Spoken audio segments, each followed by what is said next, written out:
You hire people to be in a position, and the resume is amazing, and the interview is great, and the first few weeks on the job, they're impeccable, but you don't know who you got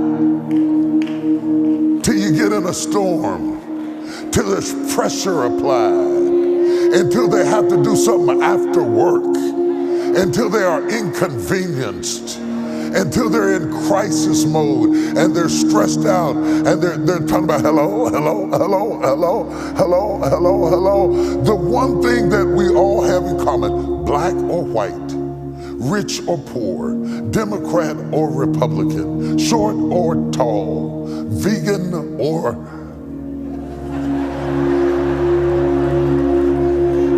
a foodie.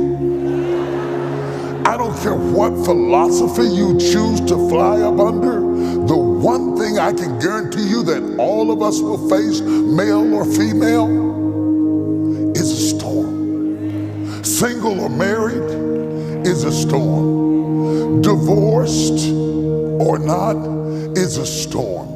There is nobody you're going to meet or greet or fall in love with or fall out of love with that will avoid the fact that storms are built into God's plan for getting you to the other side. You have to know that He equipped you with a fire extinguisher and a life raft and an emergency exit and a door that moves and an automated system and a microphone, and so that even when you can't see Him, you can hear Him, and if you will follow His voice, you will get to the other side. The problem is storms are noisy and they're loud and they're disruptive, and there's so many people screaming and hollering, and people are saying hold back, and people are saying push through, and people are saying turn the wheel, and somebody else is saying grab the rudder, and somebody else is saying throw the weights off, and somebody else is saying cast the anchor, and somebody else is saying put up the sail, and you're standing there, you don't know whether to put up the sail, throw the anchor, cast the sail.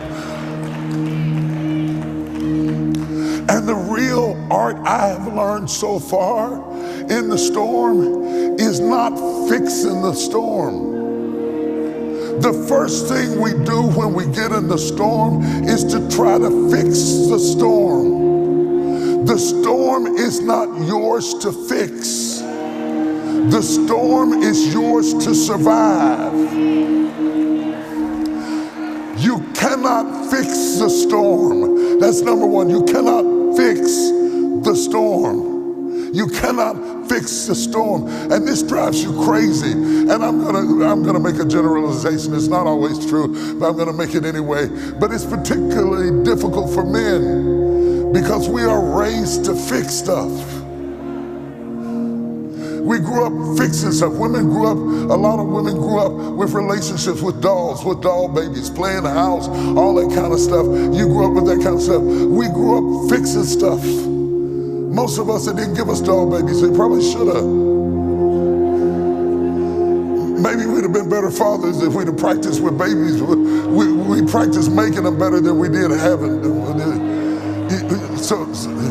So maybe we would have been better, but they gave us tools and they gave us stuff to build and they gave us stuff to fix. And so whenever you give us a problem, we want to fix it because we feel like we're a failure if we don't fix it. And there are some women who feel that way too. You feel like you failed if you don't fix it. If your daughter doesn't turn out the way you wanted her to turn out, if your son doesn't turn out the way you wanted, if your marriage doesn't turn out the way you wanted to turn out, you lose self-esteem because you feel like it's your fault, because you can't fix it.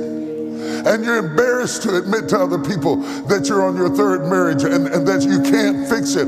And you're embarrassed to admit to other people that you have been here a year and gone through 3 jobs and you can't fix it. And I came to tell you, every storm that comes your way is not your job to fix. I'm gonna let that sink in a little bit. Because a lot of you pride yourself on being able to fix people. And that's why you pick out fixer-uppers.